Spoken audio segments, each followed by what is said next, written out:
musajja yali afiiriddwa abaana be mu 1700. This man had lost his bwe yali mu lyato when he was in the boat.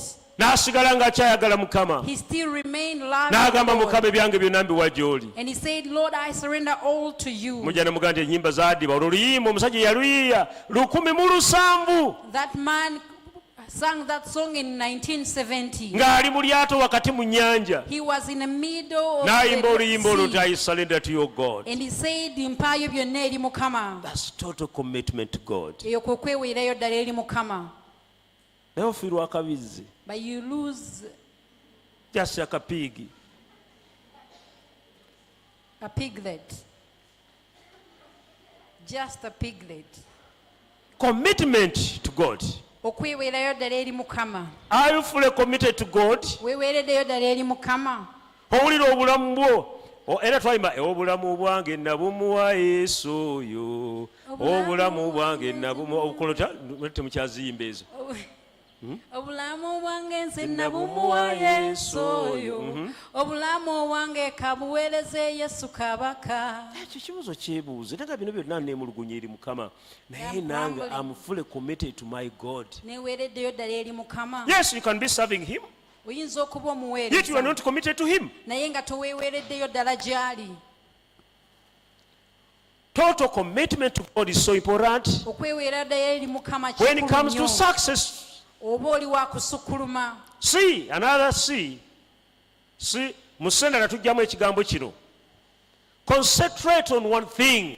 Beera ku kintu kimu. Many people do not concentrate. Abantu abasinga tebateeka ssira ku kintu kimu. When it comes to success, Oba oba oli wa kusukkuluma. concentrate means a lot. Okuteeka essira ku kintu kimu kikulu nnyo. Mutagala n'otagala ku kino n'otagala ku kino n'otagala ku kino n'otagala ku kino n'otagala ku kino. Nze when I learned the secret of concentration, I decided to concentrate on serving God. You have to concentrate on one thing. You cannot be on divided attention. I concentrated on serving God. Nze neeweerayo ddala okuweereza Mukama. When I discovered what I am, Bwe nazuula ekyo kyendi after getting saved, I've been saved for the last 28 years. nga ndokose emyaka egiyiseewo 28. But I discovered naye nazuula that I have a potential inside me. nti nina obusobozi mu nda yange. I was a businessman. Nali muntu wa bya busuubuzi. I wanted to make money. Nali njagala I wanted to be sente. rich. Nga njagala mbeere But I mugagga. discovered Naye my n'enkizuula. success is not all about making business. Naye okusukkuluma kwange tekuli It mu is in bizinesi. serving God. Naye kiri mu It's kuweereza all about Mukama. committing my life to God Okuwaayo ddala eri bulamu bwange eri and Mukama serving Him. So n'okumuweereza. I choose to concentrate N'ensalawo nteeka essira ku to ekyo. serve God. Mpeereze Mukama. I love my job. Njagala nnyo omulimu gwange. I love ministry. Njagala nnyo obuweereza. Because I realized Nakizuula. that my way to success Mu ngeri yokka gye nsobola is okusukkuluma. in serving God. Kuli mu kuweereza Mukama. I changed the way I used to think. N'enkyusa engeri gye ndabamu ebintu. I was pursuing wealth Nali nduubirira okufuna obugagga. through starting businesses. Nga ntandikawo bizinesi ez'enjawulo. But I realized, Naye n'ekizuula. where is my potential? Obusobozi bwange buli mu ki? It is in serving God. Buli mu kuweereza. So I buli mu choose to kuweereza Mukama. concentrate. N'enteeka essira ku ekyo. And actually, let me tell you, wamma nkubidde mu ngalo nja kukuwa ekipa ya soda. Yongeramu n'endala ziwere 2. Ate kati gwe 10 naawe nkuwe gwe sijja kukuwa. Okitegedde? By the way, let me tell you, when I'm talking about success, Bwe njogera mu ky'okusukkuluma. personally I've been successful. Nze ng'omuntu nsukkulumye. When it comes to successful, Bwe kituuka ku kusukkuluma. I've been successful. Nze ngamba nsukkulumye. I chose to concentrate. Nasalawo n'enteeka essira. For those who have seen me just a few years ago, Abo abaakanda b'emyaka mitono emabega. I didn't come here as a pastor. Sajja wano nga musumba. No Nedda. usher. no deacon, no, but I came here as a mere believer. Sajjanga muweereza omusumba oba omukebezi naye najjanga Oluganda ono yazze juzi ono yimirira. Ng'ono bwe yazze mu church. The way this man came to church. That's how I came to church. Bwentyo nange bwe najja mu church. 26 years back. Myaka 26 emabega. Waliwo omuntu asobola kujja mu church anagamba wena va egindi tuula wansi tuweetule wama nti nali muweereza egindi. Someone can come and say I was a minister in so and I've so seen church. people bajja mbadde muweereza egindi bla bla bla bla bla. I have been a minister in such Gwe and najja such. n'oli muto naye najja otegeera mu ndowooza gaalimu nga ndi mukkiriza I was just a believer. mu church wano. In church Now I'm here. talking about success. Kati njogera Don't kusukuluma. compare me with a pastor or no, but I'm talking about successful. Njogera kusukuluma. Nyingira mu church wano. I entered church. I remember one day, Nenzijukira olunaku it lumu. was a Sunday, Lwali ku Sunday. musumba n'ayimirira wano A pastor stood here. n'agamba omwami ne mukyalo jangu wano tubasabire. You man and your wife come and we pray for you. N'agamba ebigambo bino. He told me these words. N'agamba Mukama agamba He said, nga bwe "God mpise tells male you-" simanyi male Mukama kyagenda mumwambaza, I don't know. I don't know what the Lord is going to give to Malay. N'agamba naye ekiseera Mukama agamba ekiseera kigenda kutuuka oleke byonna byobadde okola ojja omuweereze. He said that the time is going to come, you leave whatever you're doing and come and Nze nga minister. najja mu kyaki nga njagala agenda kukola bizinesi zange. But for me, I came to church and I wanted to go back. and That's do how my I came to business. church.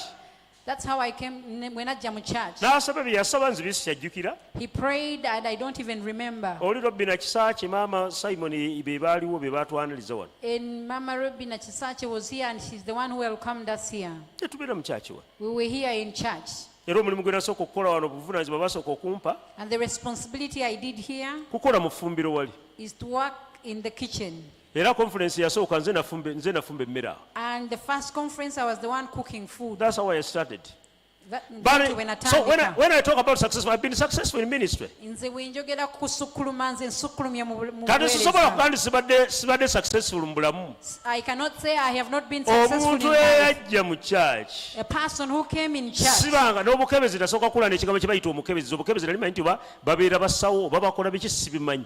I had no idea of any activity in church. Nze musumba nze katabeera mu worship team. I'm the only pastor who has never been in a worship team. Nze byonna sibimanyi. I don't know any. Naye bwe nawuliriza Bayibuli egamba muwulirizenga ebigambo buwulirizanga ebigambo by'omuddu wange. I choose to listen to my pastor. Nasalawo mpulirize musumba wange. Not because I wanted to be a pastor, by the No, way. because sinti lwakuba It nali is njagala something kubeera I never musumba. loved in my life. Si kintu kye nali sikyagala mu bulamu. Era n'oli Mukama bw'ankyusizaamu But if today the Lord changes, aba nkoze bulungi. I will appreciate Naye him. nakizuula takyakyusa. But I realize he Ne cannot nzikiriza change. omulimu. And I just had to Naye agree. nakitegeera ne ngamba naye ng'omuntu As a person, nalina nze ebintu bye njagala ng'omuntu. I had desires. Era nze saagala balimba siringa ggwe nze I want to be successful in whatever I do.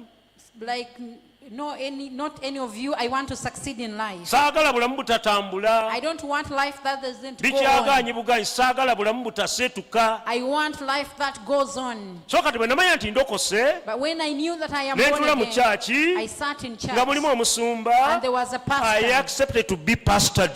Nenzikiriza bansumbe. Musumba ne mukkiriza nga bwe yali I accepted the pastor as he namusanga was. muvubuka I found him a young naye nga man nze musingako obukulu and I was older than him, naye nga mulenzi muto nnyo but he was a young man. kubanga tendaba muto wange. And who looked at Naye my ne ngamba young brother. kansumbe. But I said he Nze should ne nsala ne ngamba I'm going to trust me. behave like a child. Nenzikiriza okweyisa So I ng'omwana. developed that child characteristics Nembeera nembala so that I may ng'ey'omwana learn. ndyoke So njige. he taught me, he Nanjigiriza. rebuked me, he did N'anenya. everything in my life. N'akola byonna mu bulamu I bwange. obeyed his voice. Neŋŋondera eddoboozi lye. I obeyed the voice of the Lord. Neŋŋondera eddoboozi lya I fully Mukama. committed my life to God. Obulamu bwange bwonna ne mbuwaayo eri That's how I Mukama. started. Bwe ntyo bwe natandika. I didn't want anything from my Nali pastor. saagala kintu kyonna okuva eri Sigenda musumba nga kuwa wange. musoma nti nina ekizibu kye neetaaga. I never went to my pastor No way. demanding Sikikolangako something. ekyo. I never did. Nembeera waawo ne ngamba naye kakati siina actually you can reach at a certain level whereby you don't have any another alternative unless to obey. nali sirina yadde engeri yonna endala okuggyako okugonda. Okategeddaako. So nze ne ntuula.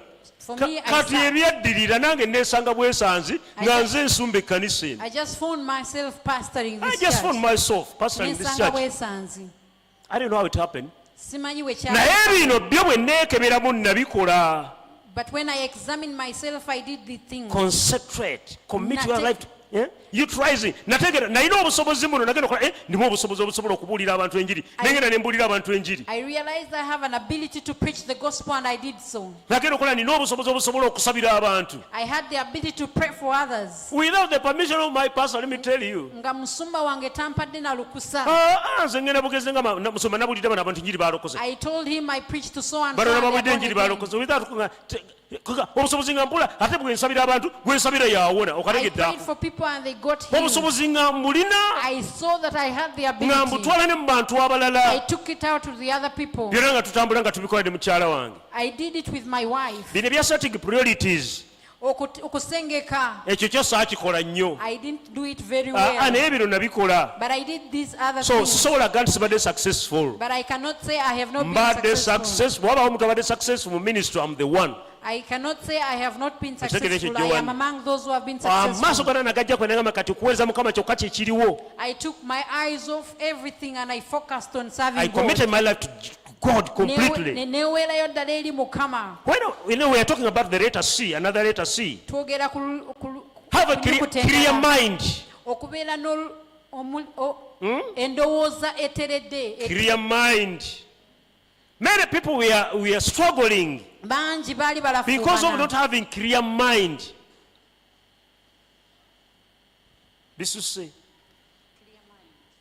Bisuse nnyo.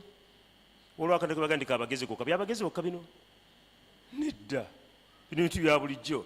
Bayibuli egamba mu ngero ennya ti olowoozanga nnyo lunyirwa 2:30 olowoozanga nnyo ofangayo nnyo ku byokola ki? The Bible says that you should think about what you Having clear minds. okubeera ndowooza zo nga Have a zitadde- clear mind. with clear mind. Endowooza yo ng'etadde clear. Bala eno bino ebintu ku university mugenda tebibasomesa nze ntwala obudde buwanvu bibasomesa. Really? Gambe birowoozo ebirongoofu. Bino ebintu bena bagenze ku university tebibasomesa. Ekyobola ennaku zino ŋŋenda nensinkana abantu abavudde ku university abalina masters nengenda ne mbasomesa I teach nze. people who have even gone to university. Kubanga tebaabiyigirayo. They never learned these things from there. Someone can be educated but without clear minds. Omuntu asobola okuba nga yayiga naye ng'endowooza ze teziri bulungi. Fire nnyo ku birowoozo. You know what? We need clear mind. Whatever you will do Byonna starts with by'okola your bitandika minds. n'endowooza zo. It's in the mind we create things. Mu ndowooza yo mw'obumbira ekintu. Suma Paddy yakola workshop one. Pastor Paddy has a workshop. Bwe yagitandika koze omwaka gwaweze It is Now now to now. a year ago. nangamba ngenda kukola workshop. And he told me I'm going to have a workshop. Era ndowooza nze nali client omubereberye. I was the first client. Bwe masaali wa lubereberye nali wakubiri. Nambulira byagenda okukola. And he told me what he was going to do. So Katonda bw'aba akola ekintu kyonna If God is to do anything, akiteeka wano akiteeka wa he puts it in your mind. wano. Kati akantu kano bw'otakakozesa bulungi. If you don't use your mind, Here we create big things. mu birowoozo byo mw'oteekateekera Nze eby'amaanyi. nina obudde siyiti muyitimufu naye obutonotono bwe nkola I take time to think. N'okutwala obudde n'endowooza. Olwaleero asobola okukola buli kintu kyonna akola zigeeti ezeggula zokka. Today he can do anything. He can even open. Tagendangako He has- mu Yesu akwagala secondary and vocational school ne bamuyigiriza okwokya He ebyuma. has never attended Yesu Akwagala vocational school to be trained. But because God wants him to be successful, But naye kubanga Mukama ayagala asukulume, he sat down yatuula and think, wansi what can I do? n'alowooza kiki kye nsobola okukola. We're talking about success. Twogera ku kusukuluma. N'alowooza nze ntera nnyo okugendayo ku workshop ye. He sat down and thought. I always go Olwo back to ndamukubira his essimu workshop. ne One muga time, One time I called him. nga ntera okutambulayo oba ku mikolo oba ku ki naye nga ogera olwo njosi nali mu garage. I one time was at the garage. Kale nze nina nduza si kirungi naye nkirimu munsabire nkiwone. I have an issue that maybe saanya you need to okutula pray mutu for gwe me. simanyi oba benki ne bagibeeka ne mu garage ne bantuza n'abantu awo kati nze I sikyagala. don't want to sit with people. Olanjogera naye nze ndi muntu embeera abantu maye okusirika nga soogere na muntu yeno oba nembeera ku simu yange. I Kanagenda okulaba sometimes sit. nga bampadde benki kuliko abantu basatu abavubuka batudde okwo. There are people I had to share the nga mpulaba bench kimmazeeko emirembe. with, and I was not comfortable. Ne mugaa nkolerayo akatebe And I told him, make for me a chair nga nkazingako that I can fold. ne nkateeka mu mmotoka yange I put in my car nga ntambula nako. and I move with it. Mu nnaku ssatu yali nagamba nkategedde. And he told me I already have understood. Era olumu nagenda ku vidiyo eyo ku St. Juliana. One time I went to VD at St. Juliana. Seba akate nze munacha bagenda okulaba bantu bali atebe nga nziya akatebe kayi nga nkanjuruza nga ntula amaaso gonna ku lutimbe ne bagamba naye nga kakoledde ono Masuliita amaaso gonna ku lutimbe. Everyone was looking at me. Katebe kakwata bweti nenkazaawo nenkajayo si kattendo nawe osobola okkeegulira. I have my chair, I pick out and fold Kyavaawa and wano sit. It came from the nange mind. nne yalowooza naye talowooza nkokakola nze namuleetera ate amagezi agakakola I gave him the mind to do it. kuba nze nalowooza neŋŋamba naye nsobola okukola ate nze kati amagezi agakikola sigalina naye nsobola nze simanyi kukola bintu physically by my hands but I think what I need naye nga kati njagala onkolera ekintu kino. I told him I want you to do something like Buli kyonna ky'olirowoozaako whatever you think about. bizinesi ez'amakulu The businesses of emirimu all eminene kinds giva wano. comes from the mind. Ekizibu tetulowooza. The bad thing is we don't think. Ebirowoozo byaffe bijjuddemu ebintu ebitali birungi. Our thoughts are full of bad things. Be a person with clear minds. Beera omuntu alina endowooza nga ennungi. Nze kyola saagala kubeera na muntu nga twogera nze sibyagala. I don't want to have a conversation with Binzijjako someone okulowooza. and productive conversation. Okitegedde ekyo. Binzijjako okulowooza kati omanyi mwagala nnyo ekkanisa senga nazo ne mbabula Mukama alina kyagenda okukola olwaleero ebyo bye twagala naye babalimba babibagamba ne watabawo kikyukako kati nkubuulira how you can reach to success. I want to teach you how to reach the success of Sukulumotya. So sikutuuka wano nentandika Nentandika okubabuulira. obakyamula. And I just make you Baabi happy. tukyamule ebyo era nze kambabuulire nze tebankyamula. You cannot tell anything to me to Ne bw'ojja excite me. n'obibulayo leero olwaleero nze ebyo byolwayo nze tebinkolera njagala muntu ansomesa nze ate omuntu ayogera ebintu nga tebingattako bitagasa sibiwuliriza. I cannot listen to someone who doesn't add on to me. Bagamba olwaleero ne luziba ne lukyano ne luziba tewali kibaddewo. They say today and yet it goes night and there's nothing that has changed. Zikira omubuulizi yabuulira wano edda zibbanga dderi yalina mukyala. A lady taught here many years N'atambula ago. n'ava eri nadda eno n'atambula n'ava eri nadda eno ng'atugamba ekigambo kimu olw'obulamu tebugenda kusigala kye kimu kubanga enna gye yabiwulira gye babibuulira bwe batyo. He was teaching today life is not going to remain the same. Bino byenkusomesa bye bigenda okuleka obulamu bwo nga tebusigadde kye kimu singa obiteeka mu nkola. These things cannot live your life the same if you put them in action. We are also, as children of God, we are also small gods. Ife ng'abaana bakatonda tulinga bakatonda abato. We create things. God create things in our minds. Tubumba ebintu mu ndowooza yaffe. Abamanyi ewange Those who know my place, ngezaako okukyusaawo. I am trying to change the place. Sifunanga architecture yenna. I have never got an Architecture. Kigaanyi. Architecture ye muntu, architecture bano ye mukubi waki? But I think ngamba this is what I need. Ndowooza n'eŋŋamba kino kye neetaaga. Bonna nga bw'olabawo bonna bwengezaako okukyusaawo birowoozo byange. Those are my thoughts. Waliwo yajja n'aŋŋamba wano muzeeyi wagenzeeko ku internet nze sikozesa internet nga n'ebintu bye njagala. I don't use the internet. Kubanga internet enzijjako nze okulowooza. Internet can take away my thinking. Naye nga bwe mba njagala design eno ngende ku internet. Bwe mba njagala design eno ngende ku internet. Nze sirowooza. Don't I think that I should use internet? Naye nga ntula ne nga naye Mukama kino kye njagala. This is what I want, Lord. Ne nkidesigninga mu birowoozo I byange. design it in my thoughts. Ne ndaata bamanyi ekikolaga jangu okikole kino. I bring someone who knows what to do and they do this for Ne me. kivaamu bulungi. And it comes out very well. Myaka ng'esatu emabega oba ena 3 or 4 years ago, nafuna ekizibu awaka. I had a problem at We home. used to have pit latrine. Twalina pit latrine. nga gye tukozesa awaka ebweru and we were using it outside, neekoowa and it was tired. neŋŋamba naye kati ate awaka wange nazimbawo bubi kati ate nziremu nsime pitira tulina endala. How can I do and remove things and have a new pit? Nentuula awo mabegaawo So I sat behind them. netandika okulowooza. I started thinking, Mukama nampa amagezi and the Lord gave me wisdom. naŋŋamba yupitira tulina osobola ogikyusa nebeera y'amazzi. And he showed me that I can change it to a toilet. Nenkubira musomba padde oyo I called my nemugamba nfunye ekirowoozo pastor, no kisobola okukola. and I said, I have got this thought, can it work? Naŋŋamba simanyi naye ndowooza kijja kukola kikole. And he said, I don't know, but maybe it can work. Enkeera neŋŋamba abaana mwenna I told all my children, all mugende of eri you, wa maama. go to my mother's place. Nenkwala omusajja I got a man. nemugamba somba looleza ettaka nga 2 I told him to get me sand n'agiziika. to fill it. Munaku 3 3 toyireti yali days. y'amazzi. It was Nempa busumba padese ne mugagenda Toilet. ongulira ebintu byonna ne Juni oba Juni yalagawo. Asambira omupiira. Nempita Juni yakozebwa nnyoko. Juni yanajja eyali pitira tulini.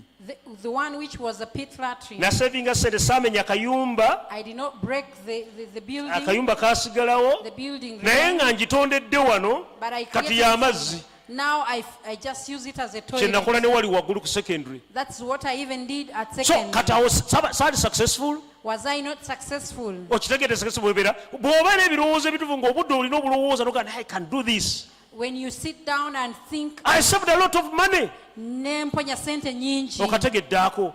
Mu buweerezanga buno teeka okuba notula n'olowooza naye kati what can we do? Here in ministry, you can think of what you Clear can mind do. is so important. Or in the wozanga eteredde kikulu We nnyo. create things in our minds. Tubiteekateeka ne tubibumba mu ndowooza yaffe. Lowooza ku by'olowooza. Think about what you think. Faayo ku by'olowooza. Be careful of what Then you think. when we talk about to see, connect with God.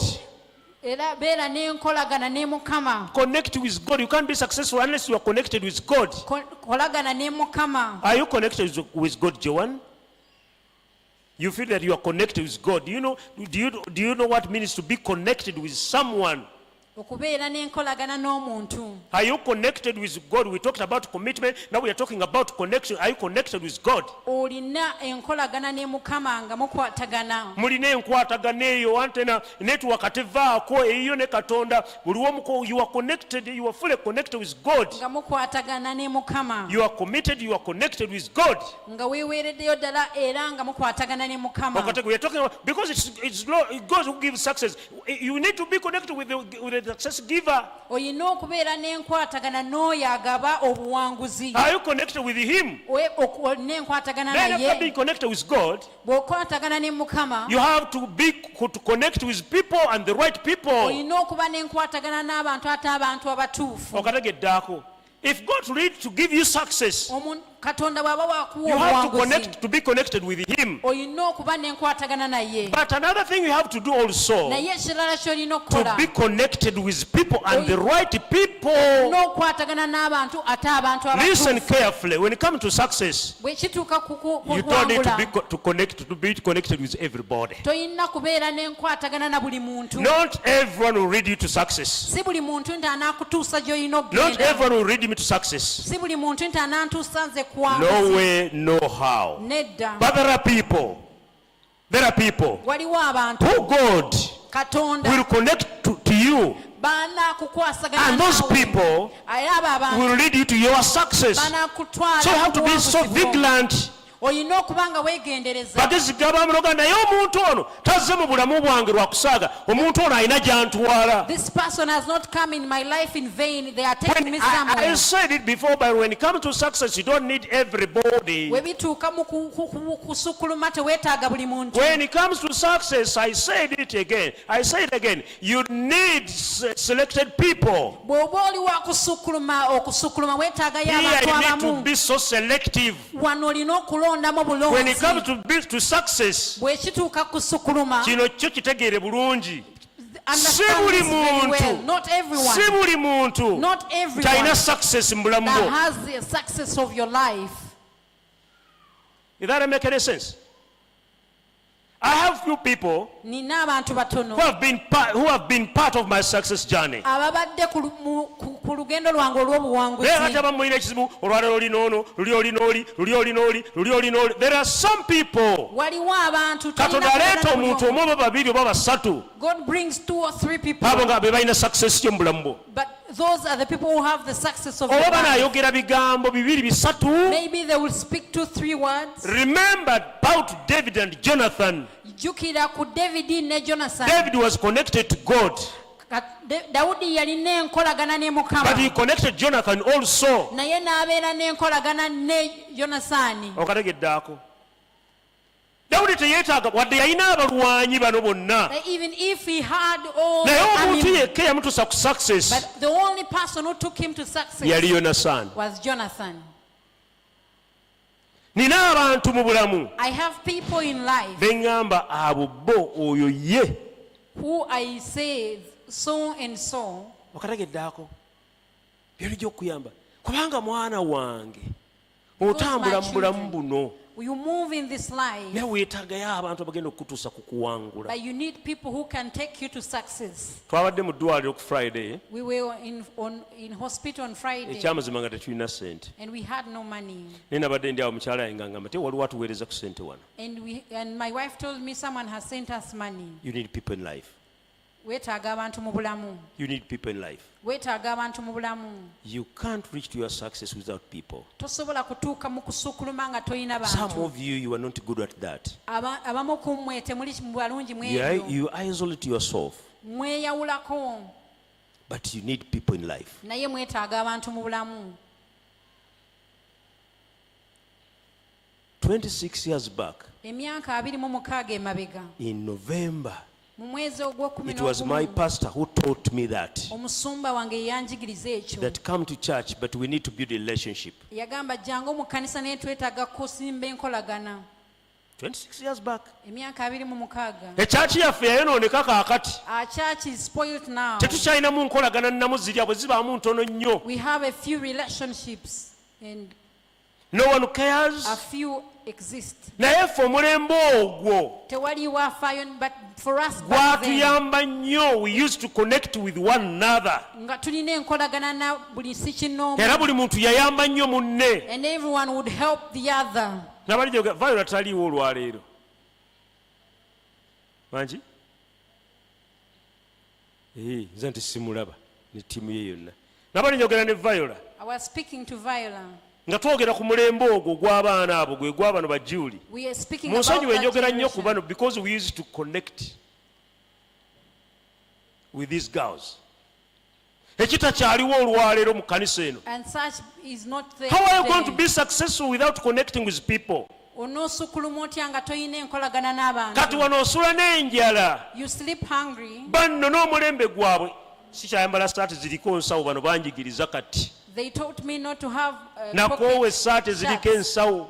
I am tired of those shirts. Kubanga buli lwenjambala nteekawo ki? Every time I would put on, I put money. Katwalina omulembe gw'abano abaana. In that time, Ogukulaba n'enkumi nga zonaga muzeeyi mpaayo ku ssente n'omugazi sinaga aziizo mu nsawo. and they will say, you have the money, please help. Kati essaati z'ensawo nazivaako. I left those pockets alone. Twalina omulembe gwo we used to connect n'olwaleero we still connect tuconnectinga.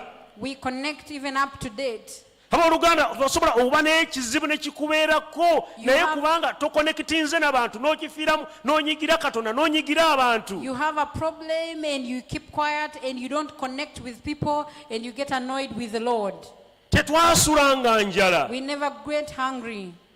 Bwe nabanga njagala okulya ennyama nga nina gwe nja okkubira nga nja kukubira mukyala kimera ne mugamba mukyala njiddwa okulya ku nnyama ng'ajja kufumbira ennyama ogenda ogirye. Kati olwaleero ne bwe njagala akabizi n'agamba ani?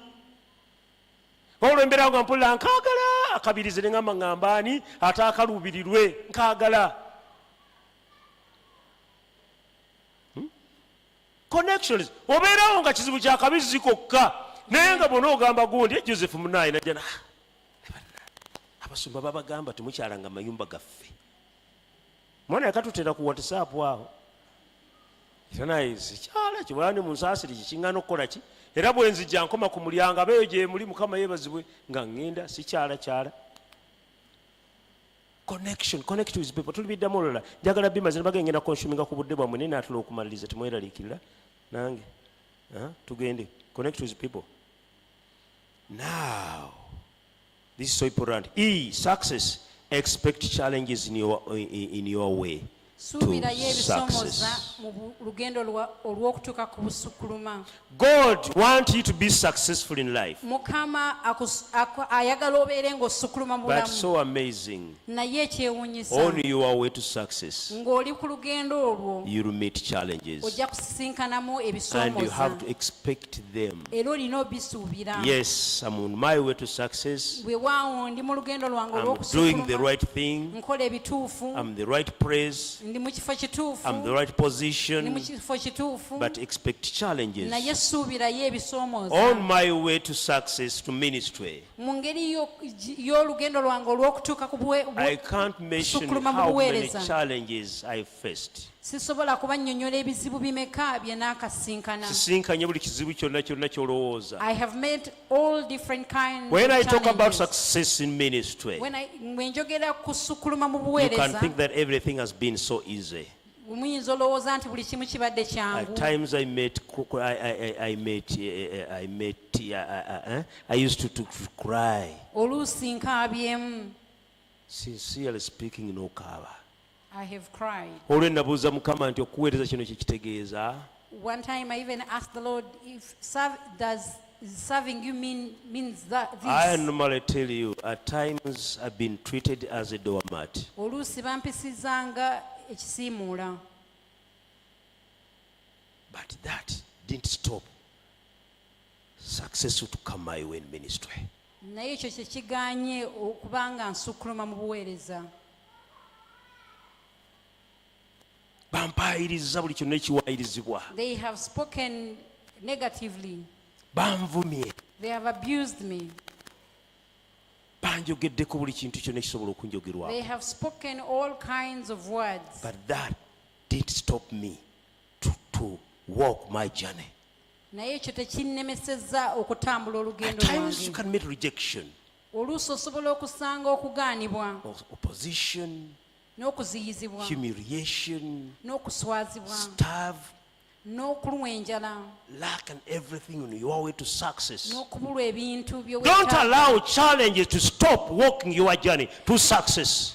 Toganya ebyo by'oyitamu okuziyiza okutuuka ku ekyo ky'olina Because challenges okutuukako. are part of your journey to success. Kubanga ebisoomooza biri kitundu ku lugendo lwo. Don't allow them to discourage you. Tobiganya okumalamu amaanyi. Because of the schemes of the enemy. Kubanga ezo nteekateeka z'omulabe. Toganye ebyo ebijja n'ogamba kati nkomye wano oba twagedde ku bufumbo osobola okubeera kati naawe we are making 39 years next month. Tugenda kuweza emyaka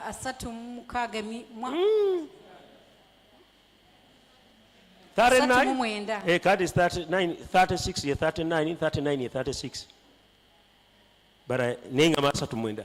39 ago googera. 39 to speak Ebibaddewo 39. awo sinyumya. I cannot even tell you of all Some what of you has don't happened. expect any challenge. Abamu ku mmwe temulina bisoomooza bye musuubira. Bwe kakubaako ngo kanze mbivuddemu kaakati. When challenges come, you jump out. Success in business. Okusucceedinga mu Sobola okuba nkola business n'omala emyaka ng'okola loss. You may have many years of losses N'oga business njigaddewo. and you close your business. Okuggyako ffe Mukama baataganyizza be yabijjamu obujjanze bwe nkikola nga nkivaamu nalina ka supermarket wali nenkagaba. Maybe some of us whom the Lord has not allowed to do those Kati gwe business. tokola nga nze. Not do like me. Nze bwakeera ku makya ne ŋŋamba agyagala aluwa najja nagamba njagala mugamba yiiyo twala. I asked one morning that who loves to take the business and I Kubanga gave them. ekyo si Katonda teyakiteeka ku nze naye ggwe Katonda gwagaye nti kati success yo egenda kuba mu bizinensi eno ne bw'osanga ebisoomooza puliizi towanika You whom the Lord has put that businesses is your success road.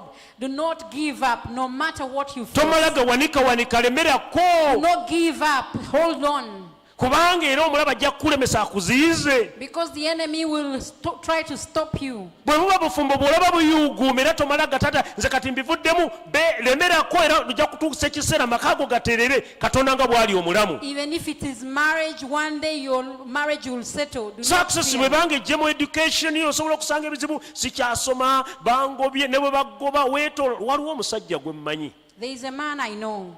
yayiga bulungi. He learned very well. Bali balina amasomero abiri They had 2 schools. nga gonna ga primary. And both of them were primary Kati schools. katugenga eri nayo katugenga primary nga gonna gali eno Yesu akwagala A Yesu akwagala B. They had 2 primary schools, A and B. Yamala omwaka mulamba as a pastor, prominent pastor in Kampala. He is a prominent pastor in Kampala. Yasomera mu masomero abiri omwaka gumu. He had attended 2 Bwe baamugobanga schools. muli eno When they sent him out of nga the yeetoola school, nga asibira eno. he would go to the next school. Bw'atyo bwe yamalako omwaka. That's how he finished the Katulwala year. ena amasomero amalungi mu Kampala wano. Today he has very many good schools Gali in Lugazi amasomero Kampala. gwe kaakati tegali Kampala. Kwegamba yategera nagamba omulaba akulumba ssente ne zibula awaka ebizibu ne bijja naye lemerako tovaako tokivaako kubanga olemereddwa olwaleero enkya ojja kuwangula Katonda nga bw'ali He omulamu. learned very well that no matter the challenges I face today, I have failed, but tomorrow I'm going to Mu succeed. bulamu bwonna buno bwe nnaakatambulako This life that I have moved, nsanze okulemererwa kungi. I have found a lot of barriers. Naye kati njogera nnyo ku ky'obuweereza. But now I speak about Nze ministry. mwe nsinze okulabira success. It's where I have seen Naye success. ne nnemerako. But I hold on. Ne ŋŋamba nja kulemerako. I said I will hold Bwe on. bigaana olwaleero When I fail enkeera today, tebijja kugaana. tomorrow it will not Don't fear fail. challenges in life. Bisomo ze bibeera mu Don't fear bulamu. challenges in your business. Totya bisomo ze Don't fear bijja. challenges in your marriage. Totya ebisomo ze Don't bijja fear mu challenge in your bufumbo. business. Totya ebisomo Don't ze fear bijja mu challenges in your mirimu gyo. marriage. Ebijja mu bufumbo bwammwe. Bitulumba naye ne tusigala nga Even if tulemeddeko. they come, we hold on. At the end of the day you will end up as a victim in the name of Mary Ojja Jesus. kumaliriza bulungi mu nkomerero Ojja yayo. kuwangula maaso yeriyo obuwanguzi. In front there is Naye success. ng'olemeddeko. But after you have held on, Okitegedde ekyo. Tofaayo bw'otandika. don't fear, do not worry about the start. Ebintu bigaana. Things may fail. Okitegedde. Bwe bayigiriza n'enjiri oluzzi bwe baluziba ng'osima oluzzi oluki? If they dig, Ng'osima oluzzi olulala. they Ekyo cover musumba the bali well. yakinjigiriza. Luno oluzzi bwe luziba they ng'osima cover the oluzzi well, oluki? you dig another one. Ng'osima oluzzi olulala. Dig another Luli one. ng'olwerabira lwe You baaziba. forget the other one. they Ng'ogamba have kati covered. luno. And you say now this one. Ng'olemerako at the end of the day. Mu nkomerero ya Omaliriza owangudde. you will succeed. Mulowooze nti ndabagambye tulowooza nti Katonda akulinako enteekateeka ennungi eri obulamu bwo. Remember, the Lord has a good plan for your life. Totya bikusomoza eby'obulamu. Do not fear the challenges of Ogenda life. kuwangula. You will overcome. Select your goals of life. Londa bulungi Esendala save ekiri money. tereka sente. Save money. Terekayo ku Save sente. money. Terekayo ku sente. Save money Joani. Terekayo ku Omuntu sente. abeera successful taziteeka mu nviiri zokka. The person who is to succeed will not only put their money in hair. Naye manyi n'okusiba akaviiri ak'ebbeeyi ng'oli munaku muzibu nakyo bwe kiri ekibi. Gwenoza ndi kyattendo. Yasibye akaviiri. Kyokka noddeyo noso. Nalabako omukazi edda yafa ne bumwogera erinnya. Naye sijja mwogera linnya naye kati yafa. Naye omukazi yayitanga mu kkubo. There is a lady who has now passed on, but she would move. Baana ng'omukyalo oli ze nali myaka nga 17 awo. I was around Nze yali 17 nga mu years. 3 awo. And she was Naye around kanjogera ekigambo 30. ky'abavuka nti embwa eri ng'enyirira.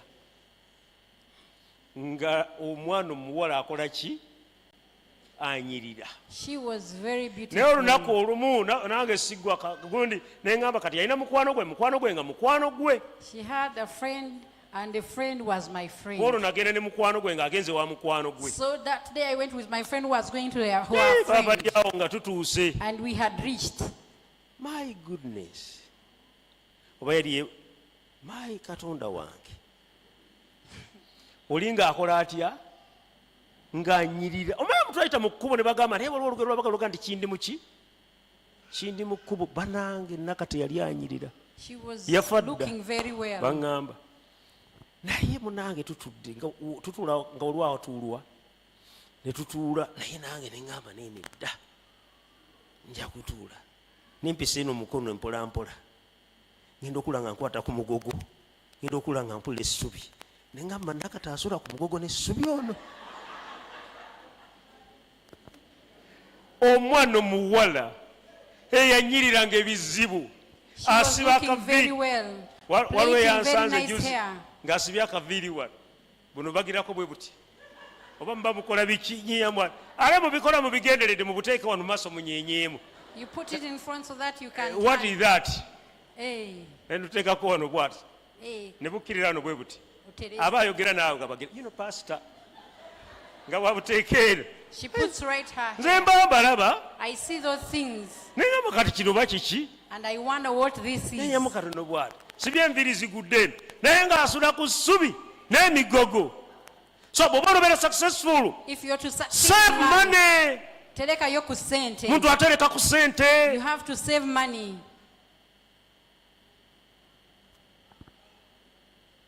Ne bw'onojja nabagamba enviiri mugende muzisaleko ezo ssente z'enviiri muzitereke muzikolemu ebintu eby'omugaso.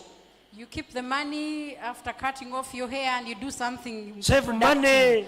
Terekayo ku ssente. Mukategeddaako ebirala tujja kubyongerako mu maaso mpola You mpola. will add more next time. Mukama abeere nammwe. May the Lord be with Mukama you. abawe omukisa. And may the Lord bless Mukama you. abagaziye And may the Lord enlarge mukono ne you. ku ddyo Left and right. ayingire emirimu gy'emikono gyammwe. And bless the works of your Mukama asule hands. empeke y'amagezi mu mitwe gyammwe. And gives you wisdom. Mukama abawe ebirowoozo ebirungi. And gives you good thoughts. Mukama ababikkulire ebyebuziba And reveal to you bye mutalowoozangako things that you have bye never thought mutamanyangako. about. Things you've never Abo known. bibakkulire And may He open musobole to you okutuuka ku kuyita mu Katonda nga bw'ali so that omulamu. you reach success. May the Lord be with you.